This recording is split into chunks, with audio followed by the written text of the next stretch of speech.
Robert Luis Stevenson 19বিংশ শতাব্দীর মধ্যভাগে স্কটল্যান্ডের এডিনবার্গে জন্ম নেন এই কালজয়ী সাহিত্যিক।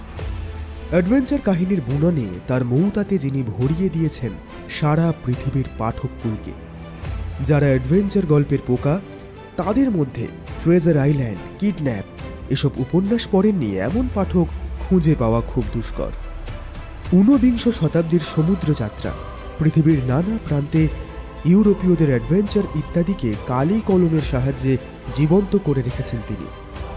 আজ তাই রবার্ট লুইস স্টিভেনসনের লেখা কাহিনী ট্রেজার আইল্যান্ড।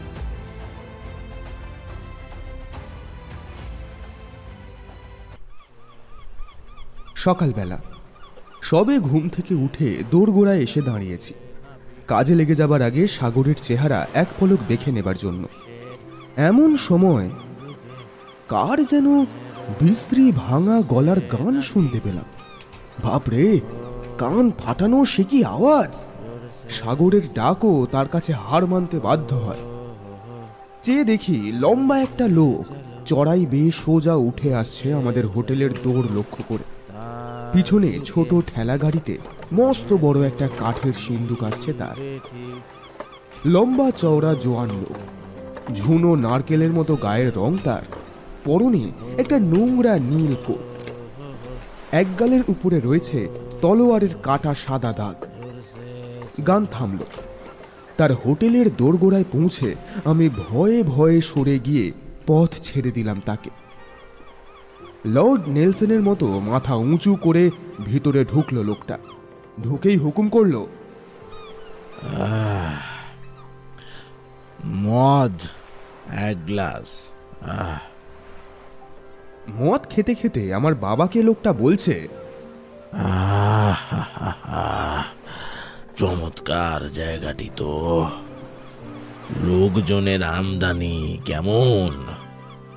আমার বাবা দুঃখের সঙ্গে মাথা নেড়ে বললেন, লোকজনের আমদানি থাকলে আর ভাবনা ছিল কি মশাই, বড্ডই নিরিবিলি জায়গা, কেনা বেচা একদমই নেই, দিন চলা দায় হয়েছে আমাদের। বাবার আক্ষেপে বিন্দুমাত্র কান পাতল না লোকটা। সে খোলা দৌড় জানলা দিয়ে যতটা সম্ভব চারিদিক দেখতে লাগলো। দেখে খুশি হলো বোধহয়, যেন নিজের মনেই বলতে লাগলো,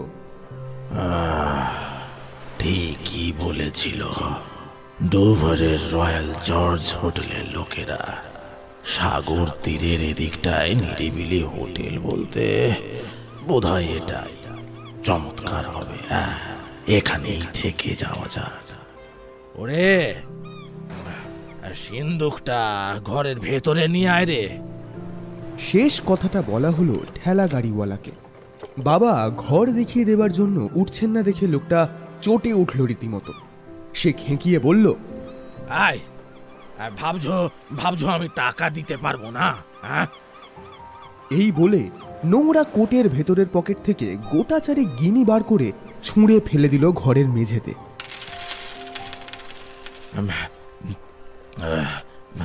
এই নাও, এতে যতদিন চলে চলুক, ফুরিয়ে গেলে চেয়ে নিও আবার।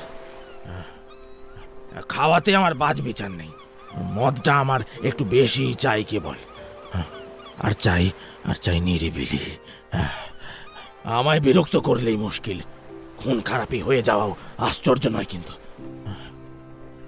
এই বলে এমন ভাবে লোকটা চারিদিকে তাকাতে লাগলো যে আমরা মনে মনে সেই মুহূর্তেই প্রতিজ্ঞা করলাম কখনো তাকে ভুলেও বিরক্ত করব না।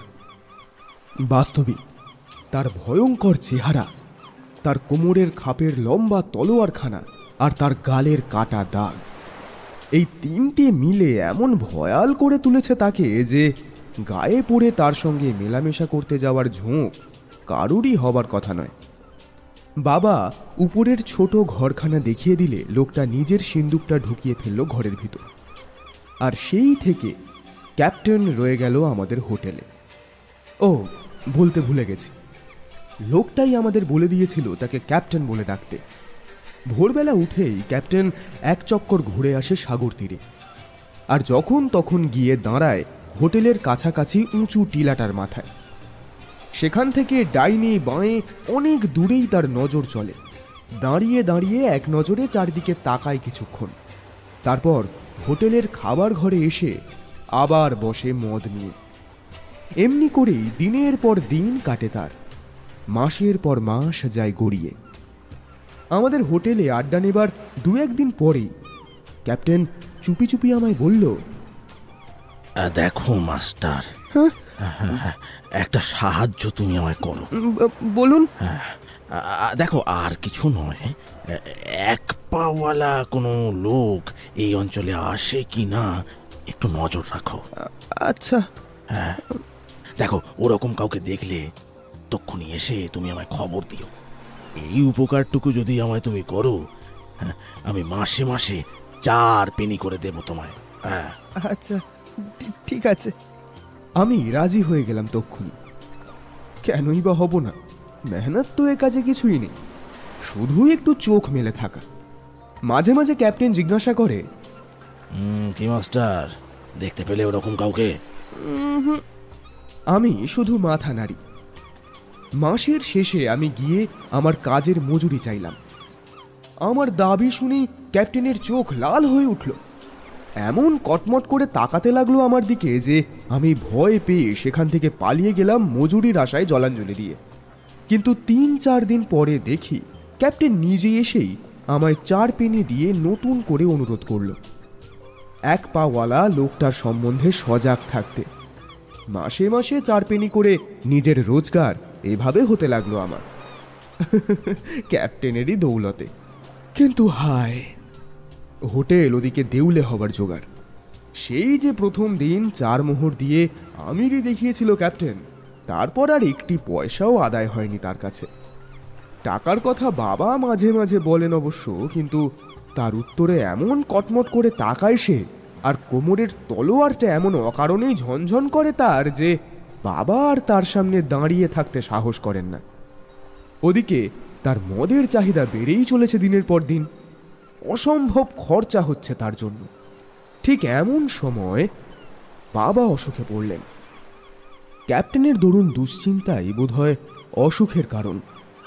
নাবিক সিন্ধবাদের ঘাড়ে চেপেছিল এক বনচর দুষ্ট দৈত্য। বহুদিন পরে বহু ফিকির করে তিনি তাকে নামাতে পেরেছিলেন ঘাড় থেকে। আমাদের এই দুষ্ট দৈত্য ক্যাপ্টেনকে কি উপায়ে ঘাড় থেকে নামানো যাবে তা অনেক ভেবে চিন্তে ঠিক করতে না পেরে অবশেষে অসুখে পড়লেন বাবা। ডাক্তার লিভেসিকে ডাকা হলো। কয়েক মাইল তফাতেই তাঁর বাড়ি, যথেষ্ট পসার তাঁর। বাবাকে তিনি জানেন অনেক দিন থেকেই, আমাদের পরিবারকে অনুগ্রহ করেন। তিনি এসে ওষুধপত্রের ব্যবস্থা দিলেন। তারপর নিচের ঘরে এসে অপেক্ষা করতে লাগলেন ঘোড়ার জন্য। আমাদের হোটেলে ঘোড়ার খাবার কিছুই থাকতো না, তাই ডাক্তারের ঘোড়াটিকে পাশের গাঁয়ে পাঠানো হয়েছিল দানা খাওয়াবার জন্য। ঘোড়া ফিরে না এলে ডাক্তার ফিরে যেতে পারছেন না। ডাক্তার যখন নিচে এলেন তখন সেখানে গাঁয়ের কয়েকজন মজুর আর চাষা জমায়েত হয়েছে, আর ক্যাপ্টেন উঁচু একটা আসনে বসে তাদের গল্প শোনাচ্ছে। সমুদ্র পথের নানান বিপদের গল্প, বোম বেটেদের নিষ্ঠুরতার কথা, বিজন দ্বীপে ছেড়ে আসা অভাগা নাবিকদের সীমাহীন দুঃখ কষ্টের কথা, অসৎ পথে রোজগার করা টাকা পয়সার বখরা নিয়ে লড়িয়ে নাবিকদের নিজেদের মধ্যে হানাহানির কথা। এসব রোজই সে শুনিয়ে থাকে গাঁয়ের সরল ভীতু মানুষদের, আর শুনিয়ে থাকে তার সেই অবিস্মরণীয় গান। মরা মানুষের সিন্ধুকে 15টা ভাসছে নাবিক। ও হো, তারা হাঁ করে শোনে আর ভয়ে থরথর করে কাঁপে। ভয় পেতে ভালোবাসে তারা। ভূতের গল্প, ভয়ের গল্প একই কারণে ভালোবাসে লোকে। আজকাল ক্যাপ্টেনের গল্প আর গান শুনবার জন্য গাঁয়ের অনেকেই আসে হোটেলে। ডাক্তার এসে বসতেই 2-1 গাঁয়ের লোক নিজেদের অসুখের কথা বলতে লাগলো তাঁকে। ডাক্তারও উপদেশ দিতে লাগলেন তাদের। ডাক্তারের কাছেও একটা ছোটখাটো আসর জমে উঠল। এই দেখে ক্যাপ্টেন তো বেশ চটে উঠল। নিজেকে অপমানিত মনে করল সে। হুমকি দিয়ে তাল ঠুকে সে বলে ওঠে, এই কে ওখানে? হ্যাঁ, চুপ করে থাকো। ঘাড় একটুখানি বেঁকিয়ে ডাক্তার বললে, আপনি কি আমায় বলছেন চুপ করতে? হ্যাঁ হ্যাঁ, আপনাকে শুধু একটা কথাই আমার বলবার আছে। যে পরিমাণ মদ আপনাকে খেতে দেখছি, তাতে দুনিয়ার পাজি বদমাইশের সংখ্যা একজন কমবে খুব শীঘ্রই। ক্যাপ্টেনের রাগ এবার চরমে উঠল। লাফিয়ে উঠে সে কোমর থেকে বড় একখানা ছোরা টেনে ছুটে গেল ডাক্তারের দিকে।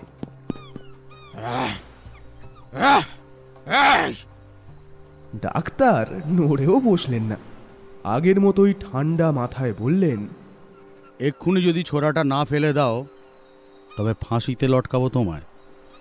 জেনে রাখো, আমি কিন্তু এই অঞ্চলের একজন ম্যাজিস্ট্রেট। ক্যাপ্টেনকেই হার মানতে হলো অগত্যা। চোখের চাউনিতে আগুন ছড়াতে ছড়াতে সে এসে নিজের আসনে বসল। ডাক্তার আবারও বললেন, তোমার মতো পাজি লোক যে এই অঞ্চলে এসে জুটেছে তা তো আমার জানা ছিল না। তবে আজ যখন জেনেই গেলাম, তখন সাবধানে থাকো তুমি। কোনো উৎপাত তুমি এখানে করেছো কি, আমি তোমার ঘাড়টি ধরে তাড়াবো এখান থেকে। কথাটা মনে রেখো। কিছুক্ষণ বাদেই ডাক্তারের ঘোড়া এসে পৌঁছালো। তিনি এবার রওনা হয়ে গেলেন নিজের বাড়ির দিকে। ক্যাপ্টেনের জোর জুলুম বেশ খানিকটা কমে গেল এই ঘটনার পর থেকেই। মাঝে মাঝে শোনাও যেতে লাগলো তার মুখে, আর এখানে নয়, এবার চলে যাব। চলে যাওয়ার কথা শোনা যায় বটে ক্যাপ্টেনের মুখে, কিন্তু চলে যাওয়া তার আর হয় না। এদিকে বাবার শরীরের অবস্থা দিন দিন খারাপ হচ্ছে। ডাক্তার লিভেসি আভাসে ইঙ্গিতে জানিয়েছেন যে একটা চরম দুর্ঘটনার জন্য যেন আমরা তৈরি থাকি সবসময়। হোটেলটা দেখাশোনার কাজ 16 আনাই পড়েছে আমার মায়ের উপর আর আমার উপর। দেনার দায়ে আমরা অতিষ্ঠ। ক্যাপ্টেনের মদ যে কোথা থেকে জোগাবো তা ভেবেই পাই না আমরা। তার সঙ্গে মুখোমুখি ঝগড়া করতে আমাদের মোটেই ভরসা হয় না। আইনের আশ্রয় নিতে গেলে হয়তো লোকটা খুনই করে ফেলবে আমাদের।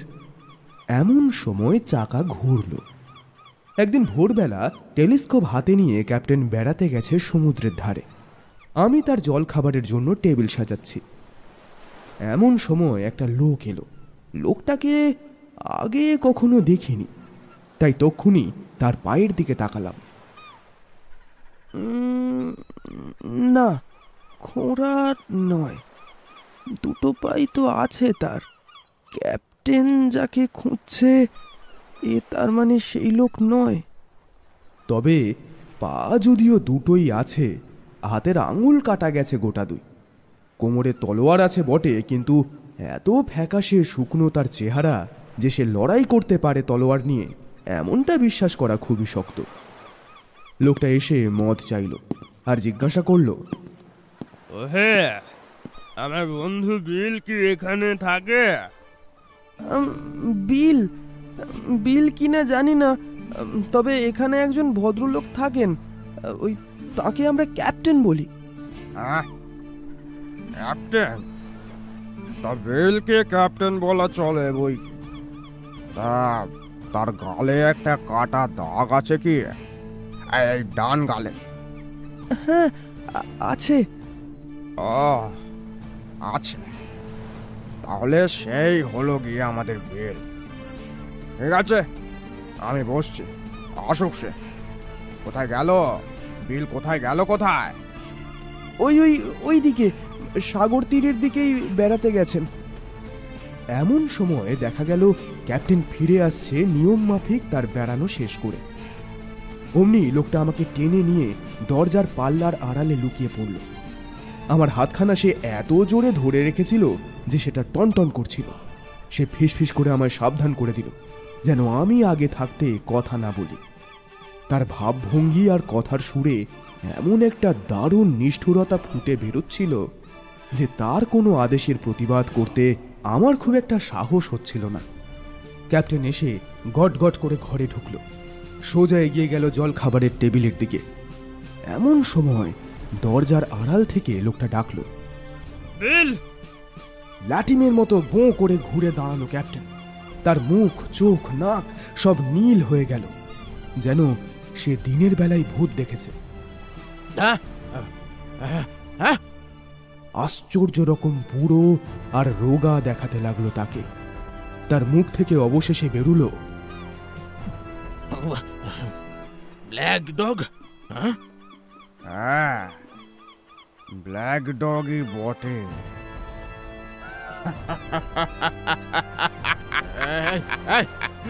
অনেক কষ্টে তোমায় পেয়েছি বন্ধু, অনেক কষ্টে। চলো চলো বসা যাক, দুজনে খেতে খেতে কথা কওয়া যাক। ক্যাপ্টেন বসলো টেবিলের একদিকে আর অন্যদিকে ব্ল্যাক ডগ। আমার উপর আদেশ হলো দরজা হাট করে খুলে রেখে ঘর থেকে বেরিয়ে যেতে। দরজা বন্ধ থাকলে তার আড়াল থেকে আমি হয়তো আরই পাততে পারি, এই এদের ভয়। হুঁশিয়ার লোক এরা সবাই। আমি ঘরের সামনে ঘুরতে লাগলাম কাজের অছিলায়। কি বলছো তুমি? আমার কথা তুমি বুঝতে পারছো না? বুঝতে পারছো কেন? তুমি বুঝতে পারছো না? আমি সবই ঠিক বুঝতে পারছি। তুমি চুপ করো। তুমি এখানে কেন এসেছো? ওরা কথা বলছিল নিচু গলায়। বেশিরভাগ কথাই কিছুই আমার কানে এলো না, তবে একবার তর্কের মুখে ব্ল্যাক ডগ চেঁচিয়ে উঠেছিল। তখন শুনলাম সে বলছে, দেখো, ফাঁসি যদি যেতেই হয় তবে একসঙ্গে হাত ধরাধরি করে যাবো। কি বলছো? ঠিকই বলছে। না না না। হঠাৎ আমি চমকে উঠলাম। মাঝের টেবিল উল্টে ফেলে দিয়ে ওরা দুজনেই খাড়া হয়ে দাঁড়িয়েছে, হাতে লম্বা তলোয়ার দুজনারই।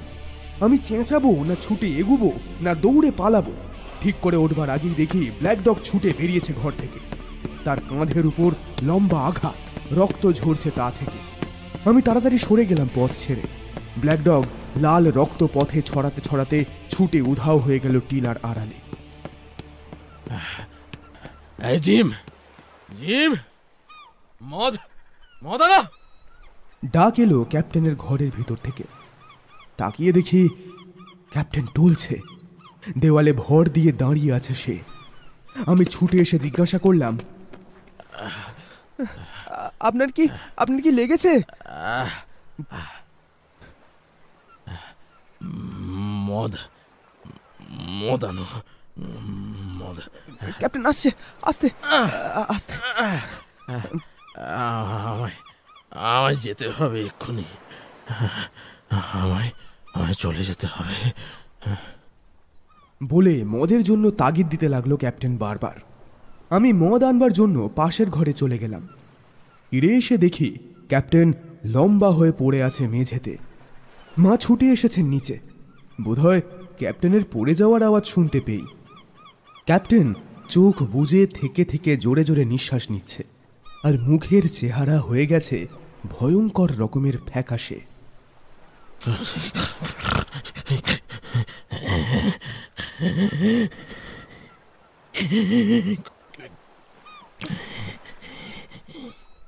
কি কেলেঙ্কারি, কি কেলেঙ্কারি, আর কি বিপদ! হ্যাঁ, কি বিপদ বলো তো দেখি। এদিকে তোমার বাবার অবস্থা ওই রকম, আর কি করি আমরা? হ্যাঁ, এখন কি করি? ক্যাপ্টেনকে নিয়ে কি করব? আকাশ পাতাল ভাবছি আমরা। এমনই সময় খুব বরাত জোর আমাদের ডক্টর লিভেসি এসে পড়লেন। বাবাকে দেখবার জন্য মাঝে মাঝেই আসতে হয় তাকে। ডাক্তারকে দেখেই আমরা মায়ে ছেলেতে একসঙ্গে চেঁচিয়ে উঠলাম, ও মশাই! ডাক্তার, ডাক্তার, দেখুন, দেখুন, দেখুন, দেখুন, কোথায় আঘাত লেগেছে। দেখুন, দেখুন। আঘাত কই দেখি। আঘাত না ছাই। ওর যে এই দশা হবে তা তো আমি অনেকদিন আগেই বলেছি। বেশি মদ খেলে যা হয় আর কি, তাই হয়েছে। বড় কঠিন এই রোগ। হ্যাঁ, এবারটা বেঁচে যেতে পারে, কিন্তু এর পরও যদি মদ খায় তবে আর একে বাঁচানো যাবে না।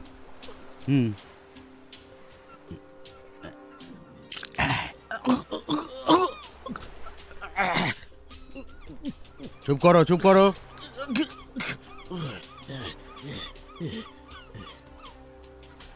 এই বলেই ডাক্তার ছুরি বার করে ক্যাপ্টেনের হাতে বসিয়ে দিলেন।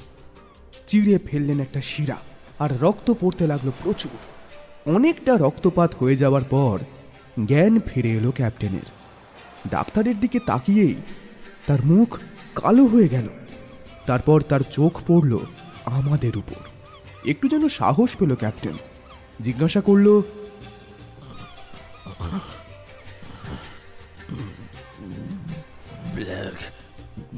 ব্ল্যাক ডগ কোথায়? ব্ল্যাক ডগ চুলোয় গেছে। তোমায় আমি যা বলেছিলাম তাই হয়েছে। আবার যদি মদ খাও তুমি মরবে। ডাক্তার, আমি ও মা সবাই মিলে ক্যাপ্টেনকে ধরাধরি করে শুইয়ে দিলাম তার উপরের ঘরে। সে ঘুমিয়ে পড়ল। অস্ত্র প্রয়োগের সময় আমরা দেখছিলাম ক্যাপ্টেনের হাতে উল্কিতে লেখা রয়েছে বেল বোনস। তাহলে ওটা ক্যাপ্টেনেরই নাম। প্রায় 1 সপ্তাহ শুয়ে থাকতে হলো ক্যাপ্টেনকে। অবশ্য তার মদ খাওয়া বন্ধ হলো না। একটু জ্ঞান হওয়ার সঙ্গে সঙ্গে সে এমন চেঁচানো শুরু করে দিল মদের জন্য যে আমরা তা দিতে বাধ্য হলাম তাকে। জানি মদ তার পক্ষে বিষ, কিন্তু কে এত ঝামেলা পোহায় বাপু? বুড়ো মানুষ যদি নিজের ভালো না বোঝে তাতে কার কি যায় আসে? ওদিকে আমরা বাবাকে নিয়ে বেশ অস্থির। বাবার অবস্থা খুবই খারাপ যাচ্ছিল। ডাক্তার লিভেসি কোনোই ভরসা দিতে পারেনি। আমরা ভগবানকে ডাকছি সদাই, আর কোনো উপায় না পেয়ে। এমন সময় এক রাতে ভগবানই তাকে কোলে তুলে নিলেন। আমি আর মা অকুলে ভাসলাম। বিশ্ব সংসারে বন্ধুহীন আমরা। মাথার উপর দেনা বোঝাই হোটেল, ঘাড়ের উপর মরণ পথের যাত্রী একজন মাতাল। সে যে আমাদের কি ভয়ানক বিপদ তা ঈশ্বর ছাড়া আর কেউ জানেন না। বাবাকে যেদিন কবর দিয়ে এলাম তার পরের দিন বিষাদে ভরা মন নিয়ে হোটেলের দোরগোড়াতে দাঁড়িয়ে আছে বিকেলবেলা। বিপদ থেকে উদ্ধার পাবার কোনো কুল কিনারা দেখতে পাচ্ছি না। তবু যদি এই অভাগা ক্যাপ্টেনটা তার দেনা শোধ করে দিত খানিকটা। 1 গাদা টাকা পাওনা হয়েছে তার কাছে, সেটা পেলে কোনো রকমে এখনকার বিপদটা কাটিয়ে উঠতে পারতাম আমরা। দেখি একটা কানা লোক আসছে রাস্তা বেয়ে, লাঠি ঠকঠক করতে করতে। সঙ্গে তার কেউ নেই। মাঝে মাঝে সুর করে হেঁকে বলছে, যদি কেউ ধারে কাছে থাকেন তাহলে দয়া করে বলুন এটা কোন জায়গা। এটা একটা হোটেল, এর নাম অ্যাডমিরাল বেনবো।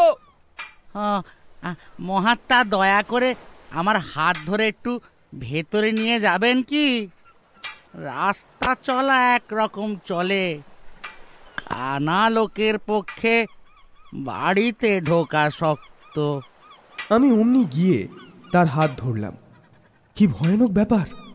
কানা লোকটির হাত ধরা মাত্র সে এত জোরে আমার হাতটা চেপে ধরল যে আমি যন্ত্রণায় আর্তনাদ করে উঠলাম। সে তখন চড়া গলায় বলল, এবার আর অনুনয়ের সুরে নয়, হাতখানি মুচড়ে ভেঙে দেব যদি কথা না শোনো, বুঝেছ? সোজা নিয়ে চলো, সোজা নিয়ে চলো আমায় তোমার ক্যাপ্টেন বিল বোনসের কাছে। খবরদার, খবরদার, চেঁচিও না, ফোন করে ফেলবো একেবারে। নিরিবিলি জায়গা। হোটেলেও আমার শোকাতুরা মা ছাড়া আর কেউই নেই। এই দৈত্যের মতো কানা লোকটা সত্যি যদি আমার মতো একটা দুর্বল ছেলেকে খুন করে ফেলে এই নির্জন পাহাড়ে জায়গায়, বাধা দেবার কেউ তো নেই। আমি ওর হুকুম তামিল করাই উচিত বলে মনে করলাম। চলো চলো, নিয়ে যাচ্ছে, চলো বলে ওকে সঙ্গে করে সোজা ঢুকলাম এসে হোটেলের খাবার ঘরে। কানাটা তখনও কিন্তু তেমনি জোরে ধরে আছে আমার হাত, মাঝে মাঝে মোচড় দিচ্ছে। আবার ঘরে ঢুকবার সময় কানে কানে বলল, শোনো হে ছোকরা, গিয়ে তোমার ক্যাপ্টেনকে বলবে বিল তোমার এক বন্ধু এসেছে, আর না যদি বলো মেরে ফেলবো তোমায়, বুঝলে ছোকরা? এমন বাজখাঁই গলায় কথা কইল লোকটা যে আমার ভেতরটা কেঁপে উঠল ভয়। ওর অবাধ্য হওয়ার মতো সাহস আমার তিল মাত্র রইল না। ক্যাপ্টেন বসে আছে বাইরের ঘরে, মদের ঝোঁকে জ্ঞানগম্যি লোপ পেয়েছে একেবারে। আমি দোরগোড়া থেকেই কানাটার কথা মতোই বলে উঠলাম, বিল, তোমার এক বন্ধু এসেছে। অভাগা ক্যাপ্টেন, নেশা ছুটে যায় তার 1 সেকেন্ডে। যে নজর দিয়ে সে তাকালো কানাটার দিকে, তাতে পরিষ্কার বুঝলাম ক্যাপ্টেনের টনটনে জ্ঞান রয়েছে, আর তার মনে এসেছে সীমাহীন অবসাদ। হ্যাঁ, ভয় নয়, অবসাদ। ক্যাপ্টেন আর জুঝতে পারে না বুঝি। ওর সব শক্তি যেন কেড়ে নিয়েছে তার রোজের সাথী ওই মদের বোতল। একবার সে উঠবার চেষ্টা করলো কানাকে দেখে, কিন্তু পেরে উঠল না।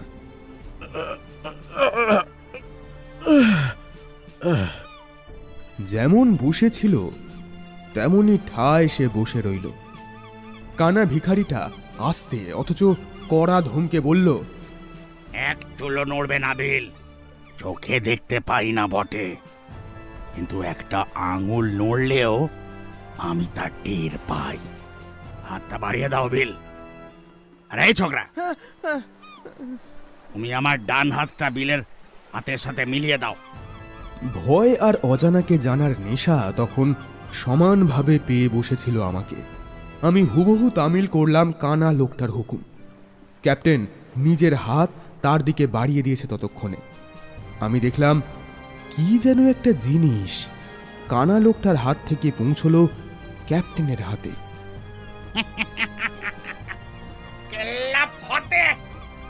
চেঁচিয়ে উঠল কানা ভিখারিটা। তারপর সে যা করল তাতে আমি অবাক হলাম। চট করে সে ছেড়ে দিল আমার হাত, তারপর তীর বেগে গিয়ে পড়ল দরজার উপরে। এমন নির্ভুল তাক করে সে বেরিয়ে গেল দরজা দিয়ে যে আমার মনে হলো ও নিশ্চয়ই চোখের নজর ফিরে পেয়েছে হঠাৎ। বেরিয়ে রাস্তায় পড়েই ছুটল সে।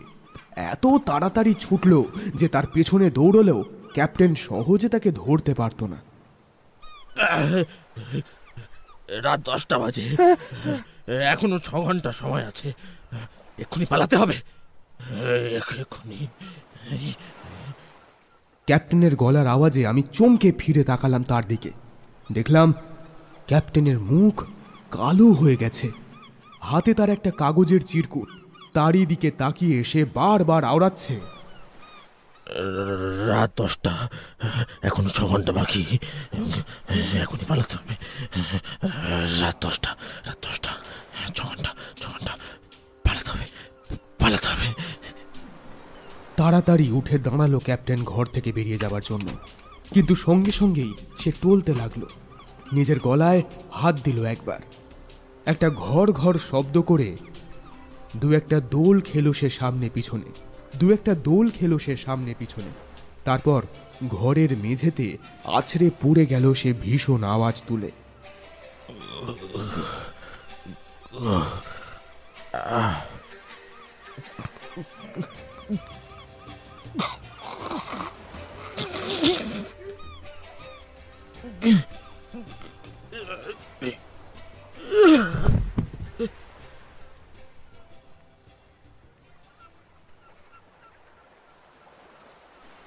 বেচারা ক্যাপ্টেন মরে গেছে।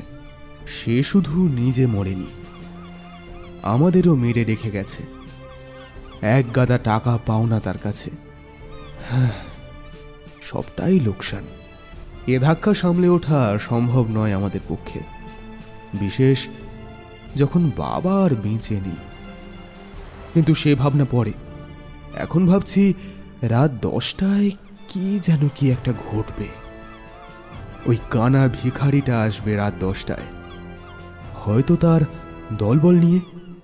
ব্ল্যাক ডগ আর কানা ভিখারিটা, এই দুজনাকে যা দেখলাম তাতে ওদের দলের অন্য লোকেরা কি ধরনের হবে তা আন্দাজে বুঝে নেওয়া খুবই সোজা। ওরা এসে আমাদের সঙ্গে যে মোলায়েম ব্যবহার করবে না সেটা সহজেই ধরে নেওয়া যেতে পারে। ভিতরের ব্যাপারটা কি? ক্যাপ্টেনের সঙ্গে ওদের ঝগড়াটা কি নিয়ে? ওই ব্ল্যাক ডগ, ওই কানা ভিখারি, ওরা কি চায় ক্যাপ্টেনের কাছে? কি জন্য ওরা আসছে রাত 10টায়? টাকা? ওরা কি টাকা পাবে ক্যাপ্টেনের কাছে? নিশ্চয়ই তাই। ক্যাপ্টেন নিশ্চয়ই ওদের ঘোরতর ঠকিয়ে পালিয়ে পালিয়ে বেড়াচ্ছে।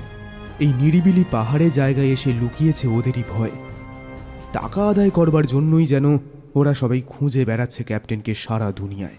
টাকা কি আছে ক্যাপ্টেনের? ক্যাপ্টেনকে দেখে তো মনে হয় না। যেরকম পোশাক ছিল ক্যাপ্টেনের, তাতে ওর কিছু আছে বলে তো ওর শত্রুও সন্দেহ করবে না। গায়ের কোট ছিল তার একমাত্র সম্বল, তাতে আবার তালির ওপর তালি পড়েছে। ছুঁচ সুতো ওর পকেটেই থাকতো সবসময়। যখন তখন গায়ের কোট খুলে নিজেই রিপু করতে বসত। এহেন লোকের কাছে কি টাকা আদায় করবার আশা রাখে ব্ল্যাক ডগের দল? কিন্তু যতদূর দেখে মনে হলো ভুল করবার লোক ওরা নয়। যারা এই বিজন পাহাড়ের মাঝে এসে পালানো ক্যাপ্টেনকে খুঁজে বার করেছে, তারা কি আর আসল বিষয়ে একটা ভয়ঙ্কর ভুল করবে? টাকা নিশ্চয়ই ক্যাপ্টেনের কাছে আছে, আর থাকেও যদি, তবে ওর এই মস্ত বড় কাঠের সিন্দুকটাতেই আছে।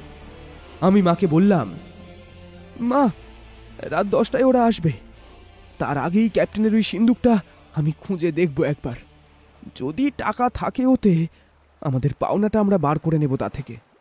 তাতে আমাদের কোনো অন্যায় হতে পারে না। বাদবাকি যদি কিছু থাকে, কানার দল নিক না, এসে নিক। মা রাজি হয়ে গেলেন। হ্যাঁ হ্যাঁ হ্যাঁ, খুলবো আমরা সিন্ধুক। তবে তার আগে পাশের গাঁয়ে একবার যাওয়া দরকার। কেন? কারণ রাত 10টায় ওরা এসে যদি কিছু অত্যাচার করতে চায় আমাদের ওপর, তার জন্য তো আমাদের তৈরি থাকা উচিত, তাই না? তো গাঁ থেকে কিছু লোকজন এখানে এনে রাখা ভালো। হ্যাঁ, রাতটা পাহারা দেবার জন্য। ঠিক আছে। আমি আর মা হোটেলে তালা বন্ধ করে গাঁয়ের দিকে রওনা দিলাম। হোটেলের ভেতরে শুধু রইল ক্যাপ্টেনের লাশ। কিন্তু গাঁয়ে গিয়ে আমাদের নিরাশ হতে হলো। গাঁয়ের লোকেরা নিজেরাই ভয় পেয়েছে দারুণ। বাবার মৃত্যুর জন্য আমরা আশেপাশের কোনো খবরই রাখতে পারিনি কয়েকদিন। এখন গাঁয়ে এসে একসঙ্গে অনেকগুলো পিলে চমকানো খবর পাওয়া গেল। কেটস হোল বলে একটা সাগরের খাঁড়ি আছে গাঁয়ের কাছাকাছি। সেই খাঁড়িতে দেখা গেছে একখানা বোম বেটেদের জাহাজ, আর ডাঙায় অচেনা লোক চোখে পড়েছে অনেকগুলো। ভালো লোকের মতো চেহারা নয় তাদের কারোরই। স্পষ্টই বোঝা যায় মরিয়া বদমাইশ বোম বেটেদের একটা দল এসেছে এই অঞ্চলে, এবং নজর তাদের আমাদেরই ওই হোটেল। রাত 10টায় তারাই আসছে আমাদের হোটেলে দলবল নিয়ে। এখন গাঁয়ের লোকেরা কি সাহসে এগিয়ে আসবে আমাদের সাহায্যে? তারা কেউ লড়াই করেনি কোনোদিন, বন্দুক ধরতেও তারা জানে না। বোম বেটেদের বাধা দিতে গিয়ে অকারণ প্রাণ দেবে কি গাঁয়ের লোক? না, কখনো না। গাঁয়ের লোকেরা তো আমাদের হোটেলে আসবেই না, উল্টে তারা আমাদের পরামর্শ দিল আমরাও যেন হোটেলে না ফিরে যাই সেই রাতে। যা হবার হয়ে যাক রাতে, তারপর কাল সকালে দেখা যাবে। রাতের আঁধারে সশস্ত্র ডাকাতের সামনাসামনি হওয়া স্রেফ গোঁয়ার তুমি ও বোকামি ছাড়া আর কিছুই নয়। গাঁয়ের লোকেদের এই পরামর্শে রাজি হতে পারলাম না আমরা। ক্যাপ্টেনের কাঠের সিন্ধুক খুলতেই হবে আমাদের। কেউ যখন এগিয়ে আসবে না আমাদের সাথে, আমরা মায়ে ছেলেতে ফিরব হোটেলে। ডাকাতরা তো মরিয়া বটেই, আমরাও আজ কম মরিয়া নই। ওই মৃত ক্যাপ্টেনের কাছে বহুত টাকা পাওনা আছে আমাদের। অন্তত কিছুটা যাতে পাওয়া যায়, সেই জন্য একটা চেষ্টা করতে হবে বই কি। আমরা নিজেদের হোটেলে ফিরব বলেই ঠিক করলাম। গাঁয়ের কেউ সঙ্গে এলো না বটে, তবে একজন ছোকরা ঘোড়ায় চড়ে ডাক্তার লিভেসিকে খবর দিতে রওনা হলো। ডাক্তার লিভেসি নিজে ম্যাজিস্ট্রেট, আমাদের পরিবারের উপর অনুগ্রহও আছে তাঁর। যদি চেষ্টা করে চটপট পুলিশ জোগাড় করে পাঠিয়ে দেন আমাদের রক্ষা করবার জন্য রাত 10টার ভিতরে, এতটা আশা করা বোকামি ছাড়া আর কিছুই নয়। তা নিজেরাই বুঝতে পারছি। যা হবার তা তো হবেই। ডাক্তার লিভেসিকে খবর পাঠিয়ে আমরা যখন হোটেলে এলাম, তখন রাত 7টা। বাইরে ঘন আঁধার, ঝোড়ো হাওয়া বইছে। হোটেল বাড়িটা ভূতের মতো দাঁড়িয়ে আছে আমাদের গিলে খাবার জন্য। গা ছমছম করতে লাগলো আমাদের। তবু আমরা মায়ের ছেলেতে তালা খুলে ঢুকলাম হোটেলে। ভিতরে রয়েছে একটা লাশ, আর বাইরে শীঘ্রই ঝাঁপিয়ে পড়বে বেপরোয়া বোম বেটেদের দল। এই ভীষণ বিপদের মাঝে দাঁড়িয়ে একটি সদ্য বিধবা নারী আর একটি সদ্য পিতৃহারা ছেলেকে মাথা ঠান্ডা রেখে কাজ করতে হবে। হাতে মাত্র 3 ঘন্টা সময়। বাইরের ঘরে মোড়ে কাঠ হয়ে মেঝেতে পড়ে আছে ক্যাপ্টেন। চাবি পাওয়া গেল ক্যাপ্টেনের গলায়, একটা ফিতেই ঝুলছে। ছুরি দিয়ে কেটে ফেললাম সেই ফিতে। চাবি নিয়ে উপরে উঠলাম দুজনে। মা ক্যাপ্টেনের সিন্দুকটা খুলে ফেললেন। একটা অসহ্য গন্ধ ভক ভক করে বেরোতে লাগলো ভেতর থেকে। কড়া তামাকের সঙ্গে আলকাতরা মেশালে যে রকম গন্ধ বেরোতে পারে, অনেকটা সেই রকম। কিন্তু গন্ধের ভয়ে থেমে গেলে তো চলবে না আমাদের। আমরা জিনিস বার করতে লাগলাম সিন্দুক থেকে। প্রথমেই পেলাম একটা পোশাক, একেবারে আনকোড়া। এমন চমৎকার নতুন কোট প্যান্ট থাকতে ক্যাপ্টেন কি দুঃখে যে 100 তালি দেওয়া ছেঁড়া কোট পরে বেড়াতো তা বুঝে ওঠা গেল না। পোশাকের তলায় কিছু তামাক, 2-একটা যন্ত্রপাতি, একটা ছোট টিনের কড়া, 2টো পিস্তল, 1 তাল রূপো, একটা কম্পাস, একটা ঘড়ি, আরো কত কি জিনিস রয়েছে। সুন্দর সুন্দর ঝিনুকও রয়েছে গোটা কয়েক। আশ্চর্য, ক্যাপ্টেনের মতো ভয়ঙ্কর লোকেরও যে ঝিনুক কুড়াবার শখ থাকতে পারে, কে কথা বিশ্বাস করবে? এসবের নিচে আছে রবার মোড়া কবচ। তার উপর জায়গায় জায়গায় দানা বেঁধে রয়েছে কোন সব অজানা বন্দরের খাঁড়ি লবণ। এটাকে টেনে তুলতেই বেরিয়ে পড়ল আমরা যা খুঁজছিলাম এতক্ষণ, একটা কাপড়ের থলে। ওটা নাড়া পেয়েই ঝনঝন করে উঠল। আর পেলাম একটা অয়েল ক্লথে মোড়া ছোট্ট একটা বাক্স। আমরা তো থলে শুদ্ধ সব টাকা নেব না, যেটুকু ক্যাপ্টেনের কাছে পাওনা আমাদের তাই নেব শুধু। কাজেই থলের মুখ খুলে ফেলতে হলো টাকা গুনে নেবার জন্য। অয়েল ক্লথ মোড়া ছোট্ট বাক্সটা আমি আমার পকেটে পুরে ফেললাম। মা থলেটা উপর করলেন মেঝেতে।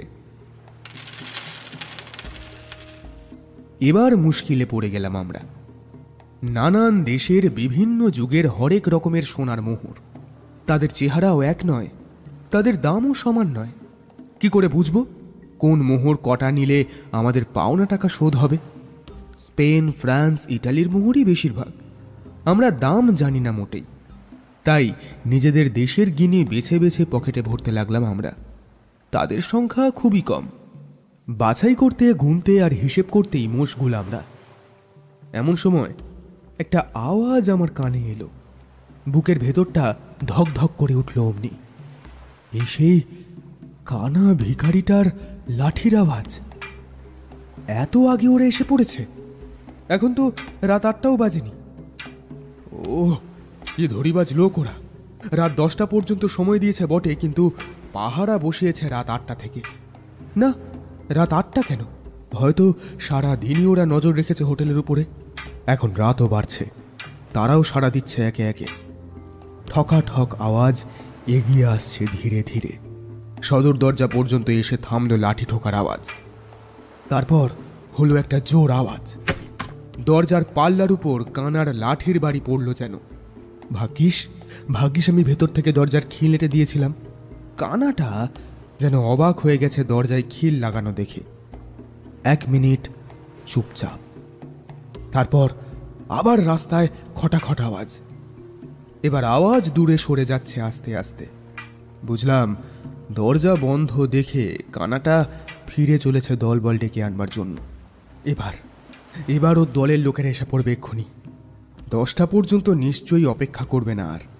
পালাতে হয়তো এক্ষুনি পালাতে হবে, আর 1 মুহূর্ত এখানে নয়। থাকলে এদের হাতেই মরতে হবে। যে কটা গিনি বেছে বার করেছিলাম তাই নিয়ে ছুটে হোটেল থেকে বেরিয়ে পড়লাম আমরা। বাকি সব হরেক রকমের মোহর পড়ে রইল ছড়িয়ে ঘরের মেঝেতে।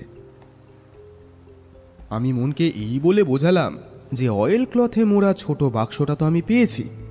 নগদ টাকা কম হয়েছে বটে, কিন্তু ওই ছোট বাক্সটাতে হয়তো এমন কিছু নিশ্চয়ই পাওয়া যাবে যা দিয়ে হোটেলের লোকসানটা পূরণ হয়ে যাবে। আমরা হোটেলের সদর দরজা খুলে বেরোতেই কানে এলো একটা বাঁশির আওয়াজ। ওদিকে তাকিয়ে দেখি এতক্ষণ যে ঘন কুয়াশায় ঢাকা ছিল চারিদিক, তা ধীরে ধীরে কেটে গেছে। চাঁদের আলোয় ভরে উঠেছে পথঘাট, চড়াই উতরাই। আমি ভয় পেলাম এই কুয়াশা থাকতে থাকতে যদি আমরা লুকোবার মতো জায়গা খুঁজে নিতে না পারি, তাহলে আর আমাদের জীবন বাঁচাবার কোনো আশাই নেই। গাঁয়ের রাস্তায় যাওয়ার উপায় নেই আর। কুয়াশা সরে গেছে সেখান থেকে। ওদিকে যেতে গেলেই ডাকাত দলের বুলেট বিঁধবে আমাদের পিঠে কয়েক মিনিটের ভিতর। উতরাইয়ের দিকে যাওয়া চলে শুধু, কারণ সেদিকে কুয়াশা রয়েছে এখনো। আমরা ছুটলাম সেই দিকে। ছুটতে ছুটতে কানে এলো বহু পায়ের তাড়াতাড়ি ছুটে চলার আওয়াজ। একদল লোক দৌড়ে আসছে হোটেলের দিকে। এমন সময় মা হঠাৎ ভয়ে জ্ঞান হারিয়ে ফেললেন। তাকে টেনে হিঁচড়ে নিয়ে চললাম আমি। সামনেই একটা সরু খাল, তার উপর নিচু সাঁকো। আমি মাকে নিয়ে লুকিয়ে পড়লাম সেই সাঁকোর তলায়। খুব বেঁচে গেছি, কিন্তু একটু পরেই কোথাও আর এক বিন্দু কুয়াশা রইল না। চারদিক ঝকমক করে উঠল জ্যোৎস্নায়। সাঁকোর তলায় আমরা এখন নিরাপদ বটে, বেরুলেই ধরা পড়বার ভয় আছে। তবে ইঁদুরের মতো গর্তে বসে থাকা ভালো লাগলো না আমার। অজানাকে জানবার নেশা ঠেলে বার করে দিল আমাকে। মাকে সাঁকোর তলাতেই শুইয়ে রেখে আমি পা টিপে টিপে এগিয়ে যেতে লাগলাম। যতটা পারা যায় ঝোপঝাড়ের আড়ালে আড়ালে চলে আমি ঘুর পথে হোটেল বাড়ির কাছাকাছি এসে পৌঁছালাম। আবার দেখলাম প্রায় জনা দশেক লোক এসে জমেছে সেখানে। তার ভিতর সেই কানা দুশমনটাও রয়েছে। দুদিকে দুজন লোক পথ দেখিয়ে নিয়ে যাচ্ছে তাকে। সেই আজ রাতের এই অভিযানের সর্দার। শুনলাম সে চেঁচিয়ে হুকুম দিচ্ছে, ভেঙে ফেলো দরজা, ভেঙে ফেলো। বিল কি ধরে খিল দিয়ে আমাদের আটকাবে ভেবেছে নাকি?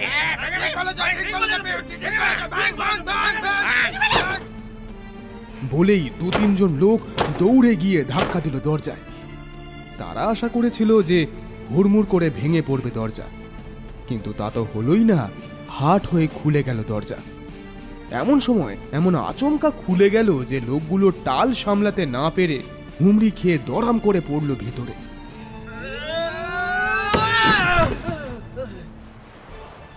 তখন শুরু হলো তাদের জল্পনা কল্পনা। কানা দেখে গিয়েছিল দোর বন্ধ, আর এখন দেখা যাচ্ছে দোর খোলা। তাহলে কি ভেতরে পালিয়ে গেল বিল? কি সর্বনাশ! কি করে যাবে এখন? ভিতরে ভিতরে ভিতরে ঢোকো, দেখো কি অবস্থা সেখানে। এতক্ষণে বুঝতে পেরেছি যে পিউ হলো কানা ভিখারিটার নাম। হুড়মুড় করে কয়েকজন ভিতরে ঢুকলো। তারপরই একসঙ্গে সকলের ভীষণ চিৎকার। একজন ছুটে এসে বলল,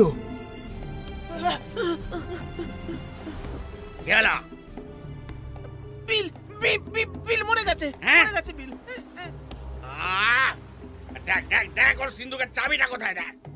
2 মিনিট বাদে আবার একজন এসে খবর দিল, পিউ চাবি পাওয়া যাচ্ছে না। পিউ বিলের লাশ তন্ন তন্ন করে তল্লাশি করেও চাবিটা তো পাওয়া গেল না। দেখ দেখ উপরে উঠে দেখ সিন্ধুকটা আছে কিনা ওর। ওই সেই শয়তানটা, এই শয়তান ছোকরাটার কাজ বোধহয়। সেই নিঘাত চাবি চুরি করেছে। আবার হুড়মুড় করে ছুটলো সবাই ভিতরে। আবার 2 মিনিট চুপচাপ। তারপর উপরের একটা জানলা খুলে চট করে মুখ বাড়িয়ে একজন বলল, সিন্ধুক খোলা, কিন্তু টাকা সব ছড়িয়ে রয়েছে মেঝেতে, গাদা গাদা মোহর। আরে ধর, নকশা নকশা নকশাটা কোথায়, নকশাটা কোথায়? গলা খেঁকিয়ে বলে উঠল পিউ। আবার সব চুপচাপ। এবারে প্রায় 10 মিনিট সিন্ধুকের ভেতর খোঁজাখুঁজি চলছে। অবশেষে খবর এলো, নেই, নকশাটাও নেই কোথাও। হতেই পারে না, এ হতেই পারে না, এ হতেই পারে না। নকশাটা যাবে কোথায়? খুঁজে বার কর, খুঁজে বার কর নকশা। হয়তো সেই খুদে শয়তানটা নিয়ে গেছে ওটা। তাকে খোঁজো, কোথায় গেল সেই ছোকরাটা? খোঁজো খোঁজো খোঁজো খোঁজো, কোথায় গেল নকশা? নকশা না নিয়ে নড়ছি না আমি এখান থেকে একটা পাও, কখনো না, কখনো না। তারপর শুরু হলো একটা তুলকালাম কাণ্ড কারখানা। হোটেলের ভিতরে হুটোপাটি, দাপাদাপি। আমাদের পেঁটরা, বাক্স, সিন্ধুক, আলমারি, পালঙ্ক তছনছ করলো তারা। ওহ, আমার বুকের পাঁজরাগুলো যেন সঙ্গে সঙ্গে চুরমার হয়ে ভেঙে যাচ্ছে। মায়ের বরাত ভালো যে তিনি জ্ঞান হারিয়ে পড়ে আছেন। নিজের মালপত্রের ভাঙাচোরার আওয়াজ কানে যাচ্ছে না তার। অবশেষে পিউয়ের কাছে আবার খবর এলো, কোথাও সেই নকশা নেই, কোথাও নেই।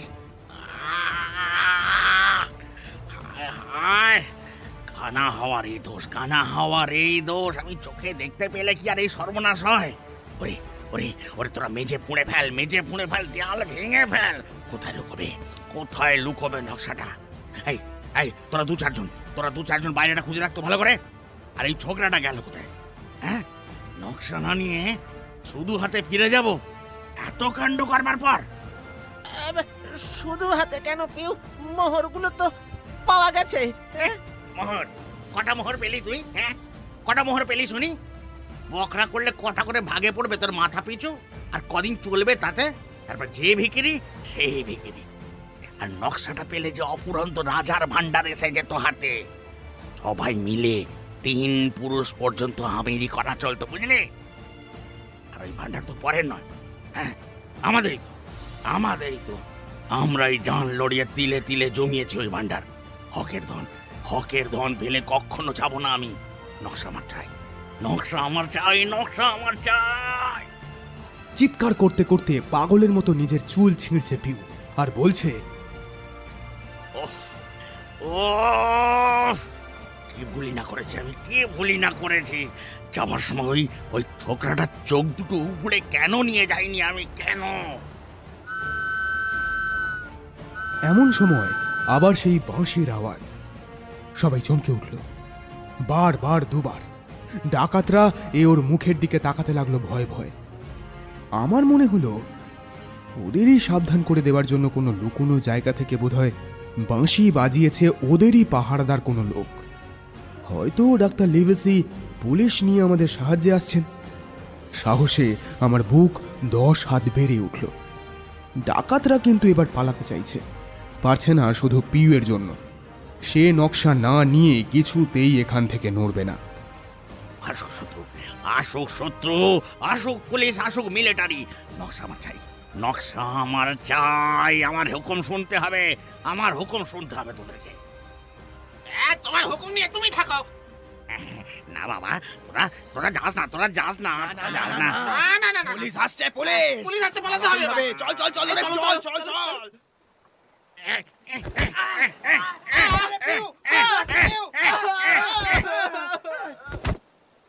পিউ রাগে মাথা ঠিক রাখতে পারল না। এবার হাতের লাঠি তুলে ডাইনে বাঁয়ে পিটতে লাগলো নিজের সঙ্গীদের। তারা চেঁচিয়ে ছুটে সরে যেতে লাগলো তার নাগালের বাইরে। গালাগালি আর পাল্টা গালাগালি চলতে লাগলো জোরে জোরে। এমন সময় স্পষ্ট শোনা গেল ঘোড়ার খুরের আওয়াজ। পিউ তখনও লাঠি হাঁকাচ্ছে ডাইনে বাঁয়ে। 2-4 ঘা পড়ছেও তার সঙ্গীদের মাথায়। তারা চটে গেছে পিউয়ের ওপর। পুলিশ এসে পড়ল দেখে তারা কেউ আর পিউকে নিয়ে মাথা ঘামানোর দরকার মনে করলো না। যে যেদিকে পারে ছুটল কোমর এঁটে। কানা পিউ ছাড়া ডাকাত দলের একজনও আর রইল না সেখানে। তার বদ মেজাজের সাজা দেবার জন্যই হয়তো সবাই তাকে ছেড়ে গেল। তাদের ছুটে পালাবার আওয়াজ শুনতে পেল পিউ। পুলিশের ঘোড়ার খুরের আওয়াজও কাছাকাছি শোনা যাচ্ছে। এতক্ষণে বোধহয় হুঁশ হলো এক গুঁয়ে বদমাইশটার। সে তাড়াতাড়ি ছুটতে লাগলো রাস্তার এদিকে ওদিকে লাঠি ঠক ঠক করে। সঙ্গীদের ডাকতে লাগলো চেঁচিয়ে, জনি, ব্ল্যাক ডগ, ডাক। আরে বুড়ো পিউকে ফেলে কোথায় গেলি রে তোরা? বুড়ো পিউকে ফেলে কোথায় গেলি? শত্রুর হাতে ফেলে দিয়ে গেলি? আরে কোথায় রে? জনি, ব্ল্যাক ডগ, ডার্ক তখন বহু দূরে পালিয়ে গেছে। উত্তর না পেয়ে আনমনেই ছুটতে লাগলো পিউ। মাথা ঠান্ডা রাখতে না পেরে পথ ভুল হয়ে গেল তার। যেদিক থেকে পুলিশ আসছে ঘোড়া ছুটিয়ে সেই দিকেই সে ছুটল। ওহ, এসে পড়েছে পুলিশ। হঠাৎ বুঝি নিজের ভুল বুঝতে পারল পিউ।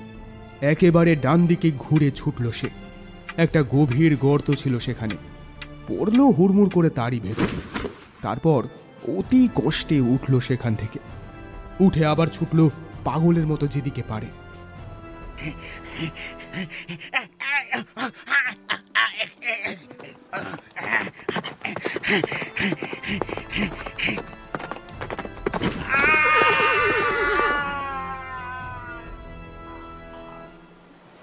কিন্তু তাকে আর বেশি দূর ছুটতে হলো না। পুলিশের ঘোড়া এসে পড়ল তার ঘাড়ের উপর।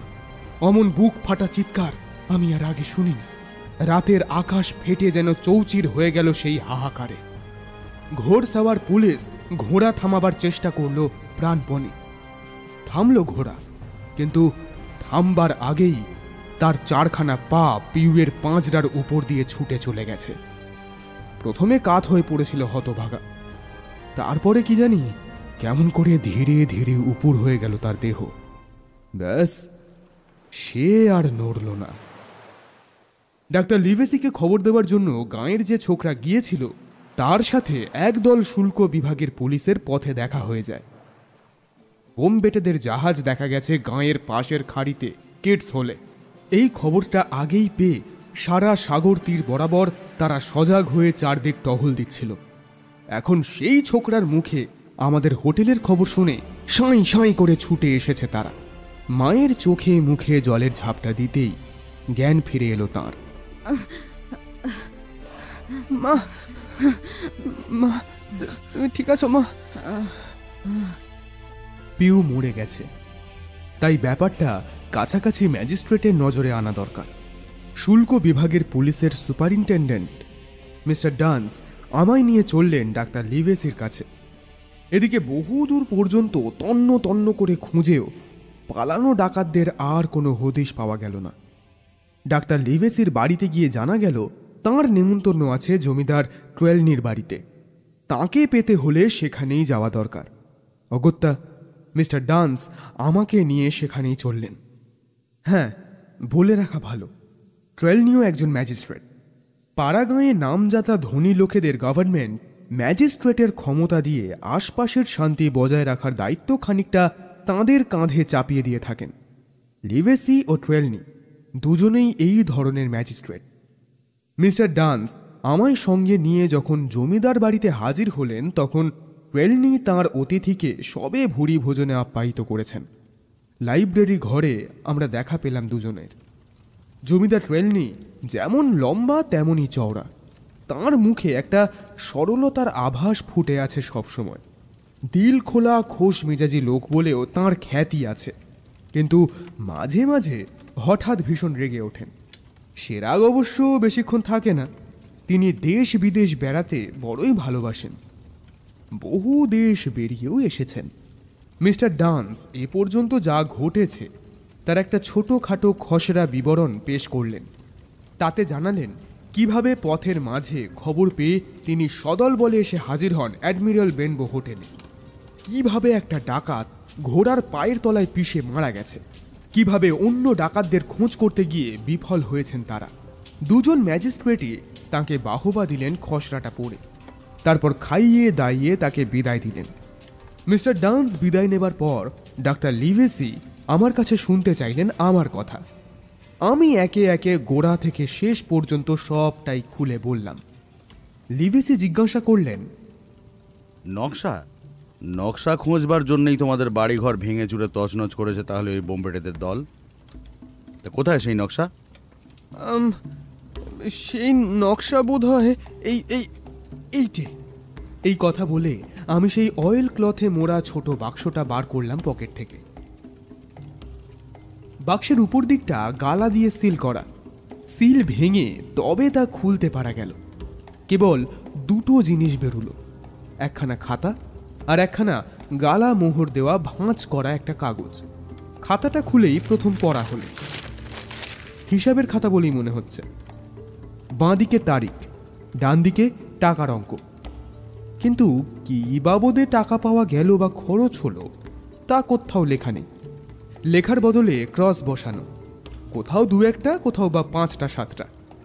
কচ্চিৎ কোথাও হয়তো জায়গার নাম দেওয়া আছে 1টা 8টা, কোথাও বা দ্রাঘিমা নিরক্ষরেখার সংখ্যা লেখা রয়েছে। 20 বছরের হিসাব এই খাতায় লেখা আছে। পাতার পর পাতা উল্টে যাচ্ছি আমরা, আর জমা টাকার অঙ্ক বেড়ে উঠেছে ধাপে ধাপে। শেষ দিকটাতে একটা বড় রকমের যোগফল দিয়ে তার নিচে লেখা রয়েছে বিল বোনসের পাওনা টাকার মোট পরিমাণ। ডাক্তার লিভেসি বললেন, এতে তো মাথা মুন্ডু কিছুই বুঝতে পারা যাচ্ছে না। দেখো, এ তো দিনের আলোর মতো স্পষ্ট। ওই বদমাইশটার হিসেবের খাতা এটা। যে সব জাহাজ লুট করেছে ওই বোমবেটেরা, তাদের নাম আর লেখেনি, নামের বদলে ক্রস বসিয়েছে। লুটের বখরায় যে টাকা পেয়েছে বিল বোনস, তাই লেখা রয়েছে ডান দিকে। জায়গার নাম বা দ্রাঘিমা নিরক্ষরেখার সংখ্যা শুধু সেখানেই দিয়েছে, যেখানে শুধু ক্রস বসিয়ে বোঝানো যাচ্ছে না ঘটনাটা। আর এই দেখো দেখো দেখো, এই যে এই যে লেখা রয়েছে ক্যারাকাসের অদূরে। এর মানে বোধহয় ক্যারাকাসের কাছাকাছি যে জাহাজটা ডুবিয়েছিল ওরা, সেই জাহাজটা এখানেই আছে। বাহ, ঠিক বলছো ট্রেলনি। আর হ্যাঁ, আর একটা জিনিসও লক্ষ্য করবার মতো, দিনের পর দিন বিল বোনসের লুঠের বখরার পরিমাণ বেড়ে গেছে। এর মানে ধাপে ধাপে সে উঁচু দরের ডাকাত সর্দার হয়েছে। খাতার শেষ দিকে কতকগুলি মুদ্রা বিনিময়ের হার লেখা আছে একটা তালিকায়। বিভিন্ন দেশের মোহরের দাম লেখা রয়েছে তাতে। এবার অতি সাবধানে গালা মোহর ভেঙে ডাক্তার খুলতে লাগলেন কাগজখানা। সেটা খুলতেই বেরিয়ে পড়ল একটা দ্বীপের মানচিত্র। দ্রাঘিমা নিরক্ষরেখার নির্দেশ শুদ্ধ। পাহাড়, উপসাগর, খাড়ি সবকিছুর নাম লেখা রয়েছে তাতে। এমনকি জায়গার উচ্চতা বা সাগরের গভীরতাও লেখা আছে। 9 মাইল লম্বা ও 5 মাইল চওড়া দ্বীপটা। এর দুদিকে পোতাশ্রয় আছে। প্রায় পুরোপুরি পাহাড় আর ডাঙা দিয়ে ঘেরা। দ্বীপের মাঝখানে একটা পাহাড়, তার নাম দেওয়া হয়েছে দূরবীন। মানচিত্রের উত্তর দিকে দুটো আর দক্ষিণ পশ্চিমে একটা লাল কালির ক্রস আছে। আর দক্ষিণ পশ্চিমের ক্রসের নিচে পরিষ্কার ছোট ছোট হরফে লেখা গুপ্তধন সবই আছে প্রায় এখানে। এটা কিন্তু ক্যাপ্টেনের হাতের লেখা নয়। মানচিত্রের উল্টো পিঠে ওই একই পরিষ্কার হাতের লেখা রয়েছে লম্বা গাছ, দূরবীন পাহাড়ের গায়ে উত্তর ও উত্তর পূবে, কঙ্কাল দ্বীপ পূবে ও দক্ষিণ পূবে 10 ফুট, রূপোর বাঁটগুলো উত্তরের গর্তে, কালো পাহাড়ের 10 ফ্যাদম দক্ষিণে। অস্ত্রের গুদাম সহজেই পাবে বেলে পাহাড়ে, উত্তর খাড়ির মুখে যে অন্তরীপ তারই উত্তর মাথায় একটু পূবে সরে। যে ফ্লিন্ট। হ্যাঁ, ফ্লিন্ট? কেন, তুমি কি ফ্লিন্টের কথা জানো নাকি কিছু? আরে তার কথা কি আর জানি না? ইংলিশ চ্যানেল থেকে ভূমধ্য সাগর, এর ভিতরে যে কোনো জাহাজে চড়বে তুমি, তার নাবিকদের সঙ্গে একটু আলাপ করে দেখোই না। ক্যাপ্টেন ফ্লিন্টের নাম তাদের মুখে মুখে ছড়িয়ে আছে। অমন হিংস্র রক্ত খেঁকো বোমবেটে দুনিয়ায় আর জন্মায় নিয়ে। তা তো হলো, কিন্তু তার গুপ্তধন ছিল কি? মোদ্দা কথা হলো সেটাই। আরে ছিল না? না থাকলে এই নকশার জন্য বেল বন্সের পিছু পিছু ছুটলো কেন ব্ল্যাক ডগ আর কানা পিউয়ের দল? বুঝতে পারছো না? ওরা সবাই ছিল ফ্লিন্টের দলের লোক। ফ্লিন্ট মরবার পরে বোনস পালালো এই মানচিত্রটা হাতিয়ে, আর অন্য সব লোক সব কাজ ছেড়ে ছুড়ে ছুটলো বোনসের খোঁজে। বোনস মরল, পিউও মরল, কিন্তু এখনো দলের অন্য সবাই বেঁচে আছে। এই মানচিত্রের জন্য তারা দুনিয়া ওলট পালট করবে, তা দেখে নিও। তাই দেখবার জন্য চুপটি করে বসে থাকা ছাড়া আমাদের কি আর করবার কিছু নেই? আরে আলবাত আছে, আলবাত আছে ডাক্তার, আলবাত আছে। জমিদার ট্রেলনি সশব্দে ডাক্তারের পিঠে একটা চাপড় মারলেন। দেখো, মানচিত্রটা যখন হাতে পেয়েছি তখন ওই গুপ্তধন আমরাই নিয়ে নেব। তুমি, আমি আর জিম ভাগ করে নেব ওই গুপ্তধনকে। বোমবেটেদের হাতে না এসে ওই রাজার ঐশ্বর্য যদি আমাদের মতো সৎ লোকের হাতে পড়ে, তাতে দুনিয়ার লাভই আছে। সেটা ঠিক। আমি কালই ব্রিস্টল বন্দরে গিয়ে জাহাজ কিনে ফেলবো একখানা, আর ওই রত্নদ্বীপের খোঁজে আমরা পাড়ি দেব। কি বলো? একদম। ট্রেলনির উৎসাহের জোয়ারে আমরা ভেসে গেলাম। তখনই অনেক কিছু ঠিক করে ফেলা হলো। ট্রেলনি জাহাজ কিনবেন, ব্রিস্টল বন্দরের সেরা জাহাজ। 3 হপ্তাহ, হয়তো 2 হপ্তাহ, হয়তোবা 10 দিনের ভিতরেই রওনা হয়ে যাব আমরা জাহাজে চড়ে। লিউইসি এখানকার ডাক্তারি ছেড়ে জাহাজের ডাক্তার হবেন। আমি হব ওদের দুজনের খাস খানসামা, মানে ডাক্তার আর জমিদারের। বাড়ি থেকে নিজের চাকর 3 জন নেবেন ট্রেলনি। রেডরুথ, জয়েস ও হান্টার তাদের নাম। চটপট নিরাপদে চলে যাব আমরা। গুপ্তধন অনায়াসেই বার করব খুঁজে। তারপর ফিরে এসে সোনা পাবো, সোনায় শোবো, সোনার তাল নিয়ে বল খেলবো। আমি অবশ্য যাব, জিমও যাবে। আমাদের দুজনের বিষয়ে ভাবনা করবার কিছু দেখি না আমি। ভাবনা যা কিছু তা তোমাকে নিয়ে ট্রেলনি। তুমি বড় পেট আলগা লোক, পেটে মোটেই কথা আটকে রাখতে পারো না। আহা ডাক্তার, কি বলছো তুমি? হ্যাঁ, বলা যায় না, ব্রিস্টলে গিয়ে হয়তো তুমি ঢাক পিটতে শুরু করবে যে আমরা বোম্বেটে ফ্লিন্টের লুকোনো ধনভাণ্ডার খুঁজে বার করতে যাচ্ছি। তাহলেই কিন্তু ভয়ঙ্কর বিপদ ডেকে আনবে, বলে দিচ্ছে। পিউ আর বোনস ছাড়া ফ্লিন্টের দলের ডাকাতরা এখনো বেঁচে আছে সবাই। আর শুনে রাখো, তারা আশেপাশেই আছে। খবরটা শুনেই কিন্তু আমাদের পিছনে ছুটবে নিশ্চয়ই। আরে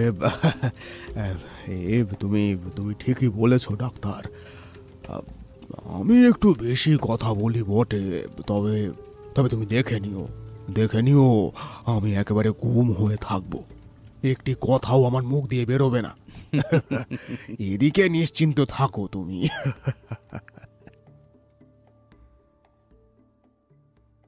প্রায় 1 মাস পরে ব্রিস্টল থেকে ট্রেলনির চিঠি এলো ডাক্তার লিভেসির নামে। লিভেসি তখন লন্ডনে। নিজের ডাক্তারি পসার বজায় রাখার জন্য অন্য একজন ডাক্তারকে এনে তিনি বসিয়ে যাবেন ওখানে। সেই নতুন ডাক্তারকে এখানে নিয়ে আসবার জন্যই লন্ডনে গেছেন তিনি। আমি সেই থেকেই ট্রেলনির বাড়িতে বাস করছি। ওদিকে আমার মা নতুন আসবাবপত্র কিনে অ্যাডমিরাল বেনবো হোটেল আবার চালাতে শুরু করেছেন। টাকা দিয়েছেন অবশ্য ট্রেলনি। একটা বিশ্বাসী ছোকরাও তিনি জুটিয়ে দিয়েছেন হোটেল চালানোয় মাকে সাহায্য করবার জন্য। যাক, লিভেসি যখন এখানে নেই, তখন তাঁর চিঠি আমি খুলব, সে অধিকার আমাকে দিয়ে গেছেন ডাক্তার। আমি পড়তে বসলাম ট্রেলনির চিঠি। ওল্ড অ্যাঙ্কার সরাইখানা, ব্রিস্টল, 1 মার্চ 17। প্রিয় লিভেসি, তুমি কোথায় আছো আমি জানি না, কাজেই এই চিঠির একটা নকল গাঁয়ে পাঠাচ্ছি, আর একটা নকল পাঠাচ্ছি লন্ডনে, যাতে চিঠি পেয়ে দেরি না হয় কোনো মতে। কারণ আমাদের সময়ের দাম এখন অনেক বেশি। একটা জাহাজ কিনেছি, সেটা সাজিয়েও ফেলেছি। সাগরে রওনা হওয়ার জন্য তৈরি হয়ে নোঙর ফেলে ব্রিস্টলে আছে সে। এরকম চমৎকার ছোট একখানি জাহাজ তুমি কখনো দেখোনি বন্ধু? একটা ছোট ছেলেও তাকে চালিয়ে নিয়ে যেতে পারে, এত সুন্দর কল কবজা তার। 200 টন ওজন বোঝাই নেবে জাহাজখানা। এর নাম হেসপ্যানিওয়ালা। খুব সস্তায় কিনতে পেরেছি জাহাজখানা। আমার বন্ধু ব্ল্যান্ডলি জোগাড় করে দিয়েছে এটা। জাহাজ সাজিয়ে দেবার লোকজনও সেই জোগাড় করেছে। কাজকর্ম প্রথমটা খুবই ঢিমে তালে চলছিল, কিন্তু যেদিন আমি খোলাখুলি 5 জনকে জানিয়ে দিলাম যে কোথায় যাবে জাহাজটা, সেদিন থেকেই কাজ এগিয়ে গেল হু হু করে। এই পর্যন্ত পড়েই আমি একটু ভয় পেয়ে গেলাম। রেডরুথকে বললাম, সর্বনাশ হয়েছে আর কি। ট্রেলনি তাহলে গোপন কথা সবার কাছে ফাঁস করে দিয়েছেন? দিয়ে থাকেন তো দিয়েছেন, তাতে হয়েছেটা কি? দেবার অধিকার নিশ্চয়ই আছে তার। টাকা খরচ তো উনিই করছেন। আমি আর ঘাঁটানো সঙ্গত মনে করলাম না রেডরুথকে। মনিবের উপর ওর আবার টান বড় বেশি রকমের। আবার চিঠিতে মন দিলাম আমি। সবই হলো, মুশকিল বাঁধলো শুধু নাবিক জোগাড়ের ব্যাপারে। 20 লোক নেবার ইচ্ছে আমার। কারণ বোম্বেটেদের চড়াও হওয়ার ভয় সব সময় রয়েছে যে 20 জন লোক দরকার। কারণ প্রাণপণ চেষ্টাতেও 6 বেশি জোগাড় করতে পারলাম না আমি। হতাশ হয়ে গেলাম। অবশেষে খুবই বরাত ভালো বলতে হবে একটা লোক পেলাম আমি। সে আগে ছিল কোনো একটা জাহাজের পাচক। বোম্বেটেদের সঙ্গে লড়াইয়ে একটা পা কাটা যায় তার। সেই থেকে সে ব্রিস্টলে বাস করছে একটা হোটেল খুলে। কিন্তু এখানে তার শরীর টিকছে না। সে আবার বেরিয়ে পড়তে চায় সাগরে। আমি তাকে জাহাজের পাচক পদে নিযুক্ত করেছি। নাম তার জন সিলভার। লোকে বলে লং জন, কারণ খুবই লম্বা সে। এখন এই লং জন আমাকে বাঁচিয়েছে ঘোরতর সমস্যা থেকে।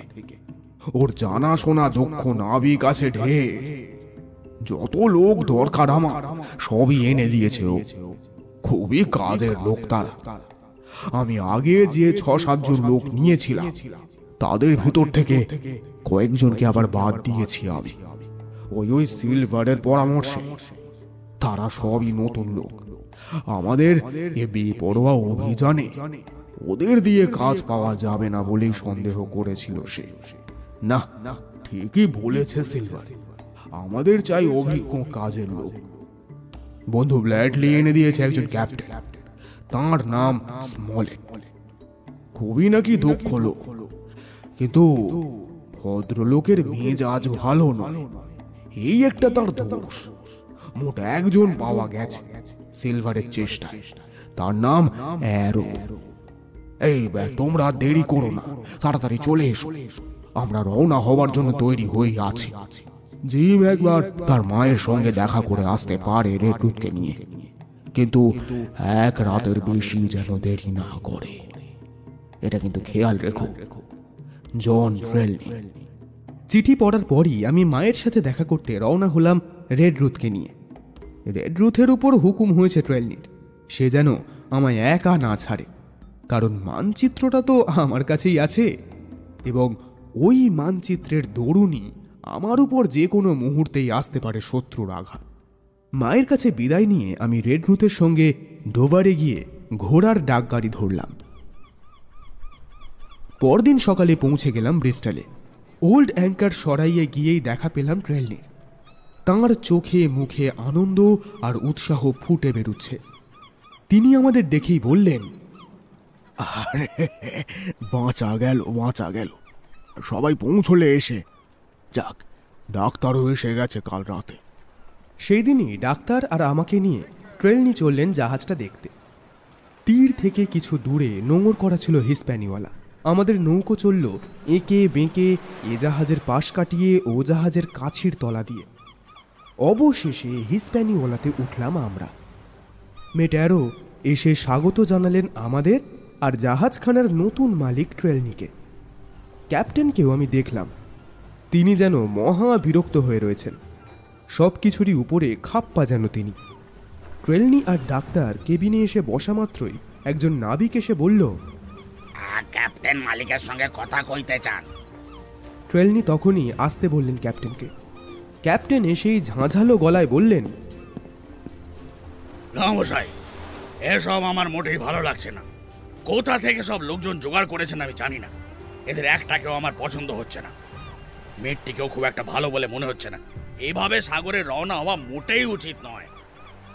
ট্রেলনি তো ক্যাপ্টেন স্মলেটের উপর গোড়া থেকেই ভীষণ চটেছিলেন, উনি বদমেজাজি লোক বলে। এখন তাঁর মুখ থেকে এইরকম উল্টো কথাবার্তা শুনে তিনি তো তেলে বেগুনে জ্বলে উঠলেন। খুবই কড়া কড়া কথা বলতে শুরু করেছিলেন ট্রেলনি, যার ফলে তক্ষুনি হয়তো একটা দারুণ ঝগড়া হয়ে স্মলেটের সঙ্গে জাহাজের সম্পর্ক সেই মুহূর্তেই ছিন্ন হয়ে যেত। কিন্তু সেটা ঘটতে দিলেন না মিষ্টভাষী লিভেসি। তিনি নিজেই ট্রেলনিকে থামিয়ে দিয়ে স্মলেটের সঙ্গে কথা কইতে লাগলেন। তখন একে একে প্রকাশ পেতে লাগলো ক্যাপ্টেনের অসন্তোষের কারণ। ক্যাপ্টেন বললেন, এখন কোথায় যেতে হবে জাহাজ নিয়ে, কি জন্যে যাওয়া হচ্ছে তা আমাকে এখন অবধি বলা হয়, মানে জাহাজের মালিকের তরফ থেকে। অথচ আমি দেখছি যে জাহাজের প্রত্যেকটি নাবিক সে কথা 16 আনাই জানে। আমরা চমকে উঠলাম। ডাক্তার জিজ্ঞাসা করলেন, কি জানে প্রত্যেকটি নাবিক? তারা জানে যে কোনো একটা দ্বীপে যেতে হবে, আর কি জন্যে না গুপ্তধনের খোঁজে। সে দ্বীপটা আছে কোথায় তাও তারা জানে। দ্রাঘিমা নিরক্ষরেখা পর্যন্ত মুখস্থ আছে তাদের। তারা আরো জানে যে মালিকের কাছে দ্বীপের এমন একটা মানচিত্র আছে যাতে ক্রস দিয়ে বুঝিয়ে দেওয়া হয়েছে ঠিক কোন জায়গাটায় পাওয়া যাবে গুপ্তধনের ভান্ডার। এসব কথা আবার কি মশাই? আরে আমি বলিনি এসব কথা। হয় তুমি বলেছো ডাক্তার, নয়তো এই বলেছে জিম। আমরা ট্রেলনির কথায় কেউই কান পাতলাম না, কারণ ট্রেলনি যে নিজেই বলেছেন তাতে আমাদের কারুরই কোনো রকম সন্দেহই ছিল না। অনেক বুঝিয়ে ডাক্তার শান্ত করলেন ক্যাপ্টেনকে। এই অবস্থায় কি করা উচিত সেই পরামর্শ চাইলেন তার কাছে। তখন সত্যই সুপরামর্শ দিলেন ক্যাপ্টেন স্মলেট। দেখুন, আমার মনে হয় বন্দুক, বারুদ, গোলাগুলি সব কিছু এনে একটা জায়গায় জমা করুন। ঠিক আছে? ট্রেলনি আর আপনি, মানে ডাক্তারবাবু, আপনার কেবিনের নিচের খোলের ভিতর। জাহাজের এই দিকটাতে থাকবে শুধু আপনারা 6 জন, মানে ডাক্তারবাবু, আপনি, Mister Trelawney, Jim, Redruth, Joyce আর হান্টার। আর আমি আর মেট থাকবো আপনাদেরই কাছে একটা কামরায়। বাকি লোক সব থাকবে সামনের উঁচু ডেকে। যেরকম ব্যবস্থা এই জাহাজের, তাতে যে কোনো মুহূর্তে নাবিকরা আমাদের উপর চড়াও হতে পারে গুপ্তধনের লোভে। আর যদি তাই হয়, তাহলে একখানি অস্ত্র বা এক কণা বারুদ যাতে তারা না পায়, সেই বন্দোবস্ত করা চাই সবচেয়ে আগে।